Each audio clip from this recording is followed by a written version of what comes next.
ایک ایسا گناہ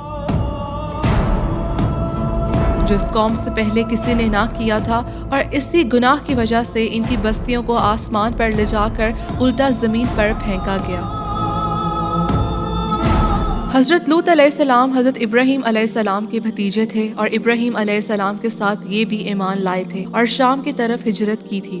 اللہ نے حضرت لوط علیہ السلام کو اہل سدوم اور اس کے ارد گرد کی بستیوں جو جارڈن اور فلسطین کے درمیان ڈیڈ سی کے ساحل پر واقع تھی، ان کی ہدایت کے واسطے بھیجا تھا۔ اس جگہ 3 یا 4 بستیاں آباد تھیں، اور سب سے بڑی بستی کا نام سدوم تھا۔ قوم لوط بہت سے گناہوں میں پڑی ہوئی تھی، جیسے چوری، قتل و غارت، لیکن یہ قوم ایک ایسے بڑے گناہ کو کر رہے تھے جو آدم علیہ السلام سے لے کر اور کئی قومیں جو دنیا میں آباد تھیں، کسی نے یہ گناہ نہیں کیا۔ جیسا اللہ تعالیٰ فرماتے ہیں، تم تو مردوں کے پاس شہوت سے جاتے ہو عورتیں چھوڑ کر۔ یہ چیز اب تک کسی کے دل میں بھی نہیں گزری تھی، اور بنی آدم آج تک اس کے عادی نہیں تھے۔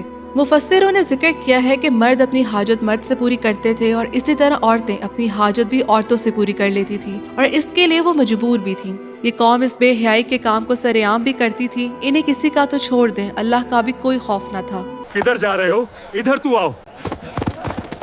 حضرت لوط علیہ السلام نے اس قوم کو بہت سمجھایا، بتایا کہ تم ایسا فحش کام اختیار کیے ہوئے ہو کہ دنیا میں کسی نے تم سے پہلے کبھی ایسا کام نہ کیا تھا۔ عورتوں کو چھوڑ کر مردوں کے پاس آتے ہو، جبکہ اللہ تعالیٰ نے تو تمہارے لیے عورتیں پیدا کی ہیں، لیکن شیطان نے انہیں اس بے حیائی پر پکا کر دیا تھا۔ یہ قوم آگے سے جواب دیتی، تمہیں معلوم ہے کہ تمہاری ان دنیا جہاں کی عورتوں بیٹیوں سے ہمیں کوئی غرض نہیں، اور ہماری جو غرض ہے تمہیں اس کا علم ہے۔ لیکن جب حضرت لوط علیہ السلام پھر بھی انہیں ہدایت کی طرف لانے کی کوشش کرتے، اور اس قوم کے پاس حضرت لوط کو دینے کے لیے کوئی جواب نہ رہا، تو کہنے لگے لوط کو اپنی بستی سے نکال دو، یہ بڑا پاک صاف بنتا ہے۔ اب اس سے پہلے کہ یہ قوم حضرت لوط علیہ السلام کو نقصان پہنچاتی، ایک دن اللہ تعالیٰ نے فرشتوں کی ایک جماعت انسانوں کی شکل میں حضرت ابراہیم علیہ السلام کے پاس بھیجی۔ یہ فرشتے نہایت حسین و جمیل نوجوانوں کی صورت اختیار کر کے حضرت ابراہیم علیہ السلام کے گھر مہمان بن کر گئے۔ حضرت ابراہیم نے زبردست کھانے کا انتظام کیا اور بچڑا بھن تل کر دسترخوان پر پیش کیا، لیکن فرشتوں نے کھانے کو ہاتھ نہ لگایا۔ اب حضرت ابراہیم علیہ السلام گھبرائے۔ آپ علیہ السلام کے دل میں طرح طرح کے خیالات گزرنے لگے۔ حضرت ابراہیم علیہ السلام کو خوف زدہ دیکھ کر فرشتوں نے کہا، آپ خوف نہ کیجئے، ہم کوئی انسان نہیں، فرشتے ہیں۔ ہم آپ کے پاس خوشخبری لے کر آئے ہیں کہ اللہ تعالیٰ نے آپ کو اپنا خلیل بنایا ہے، اور اس بڑھاپے میں حضرت سارہ کے بطن سے اللہ آپ کو بیٹا عطا کرنے والا ہے۔ فرشتوں نے آپ کو اسحاق نامی بچہ ہونے کی بشارت دی، اور پھر اسحاق کے ہاں یعقوب کے ہونے کی بھی ساتھ ہی خوشخبری سنائی، اور بتایا کہ قوم لوط کے بدماشوں اور ظالموں کے وجود سے یہ دنیا پاک کر دی جائے گی۔ ہمیں قوم لوط کی طرف بھیجا گیا ہے، اور ہم ان کی بستیوں کو ہلاک کرنے آئے ہیں۔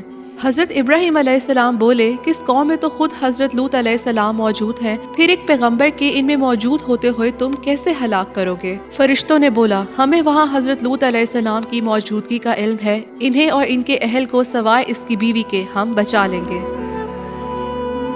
اب فرشتے یہاں سے نکلے اور حسین و جمیل نوجوان کی شکل میں حضرت لوط علیہ السلام کے کھیت میں پہنچے۔ حضرت لوط علیہ السلام ان مہمانوں کو دیکھ کر گھبرا گئے کہ اگر انہیں مہمان بنایا اور ان کی قوم کے لوگوں کو خبر ہو گئی تو وہ ان کا پیچھا کریں گے، اور اگر انہیں مہمان نہ بنایا تو اس قوم کے ظالم لوگوں سے انہیں کیسے بچائیں گے۔ اب حضرت لوط علیہ السلام انہیں انکار نہ کر سکے اور مہمانوں کو گھر لے گئے، اور راستے میں حضرت لوط علیہ السلام نے 3 یا 4 دفعہ یہ کہا کہ یہاں کے لوگوں سے زیادہ برے اور بدتر لوگ اور کہیں کے نہیں ہیں۔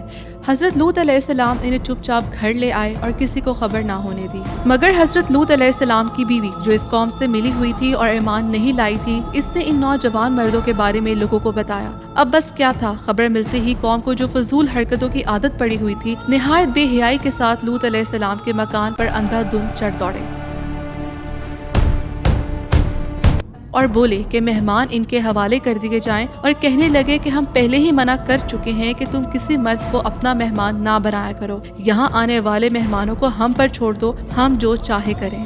حضرت لوط علیہ السلام نے مہمانوں کی آبرو بچانے کے لیے ہر قسم کی کوشش کی، لیکن اس قوم کے لوگ اپنی بے حیائی پر ڈٹے رہے اور کہتے رہے کہ تجھ کو معلوم ہے جو ہم چاہتے ہیں، تو پھر یہ نصیحتیں کسی کام کی نہیں۔ جو مرضی ہو جائے ہم تو انہیں لے کر جائیں گے۔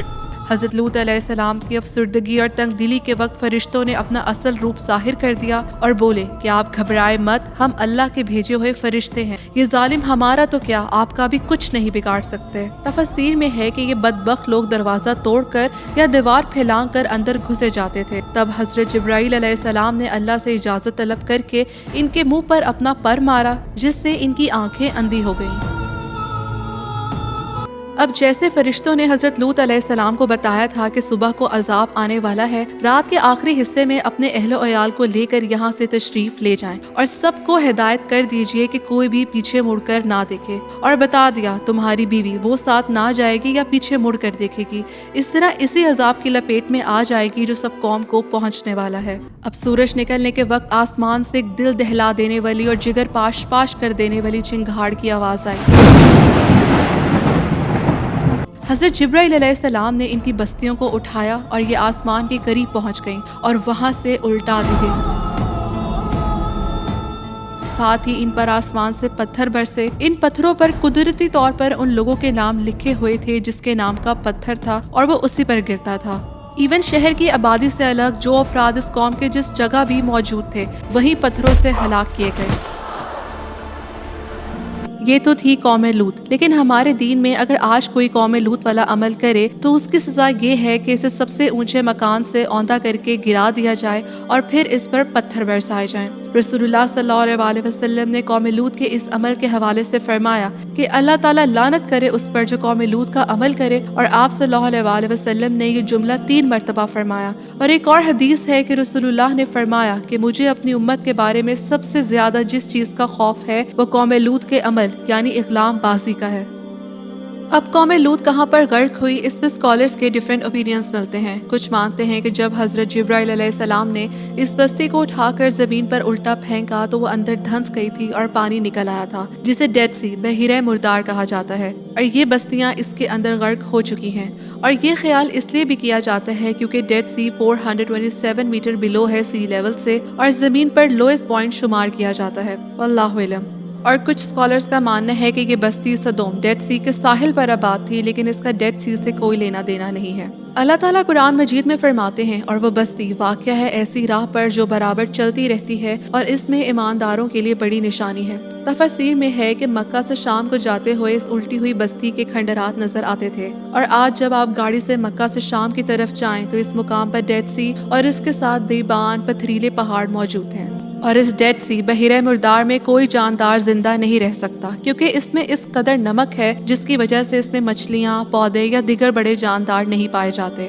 اور ادھر ہی حضرت لوط علیہ السلام کی بیوی کے مجسمے کے حوالے سے بھی کافی باتیں مشہور ہیں۔ بائبل کے اکارڈنگ حضرت لوط علیہ السلام کی بیوی پر یہ عذاب آیا تھا کہ ان کی بیوی کو پتھر کا بنا دیا گیا تھا، اور آج اکثر لوگوں کو اس اسٹیچو کو دیکھ کر یہی لگتا ہے کہ یہ حضرت لوط علیہ السلام کی بیوی کا مجسمہ ہے، لیکن قرآن مجید میں کلیئرلی بتایا گیا ہے کہ لوط علیہ السلام کی بیوی عذاب کی زد میں آ گئی تھی، کہیں نہیں یہ مینشن کہ عبرت کے طور پر ان کی بیوی کا مجسمہ بنا دیا گیا ہو۔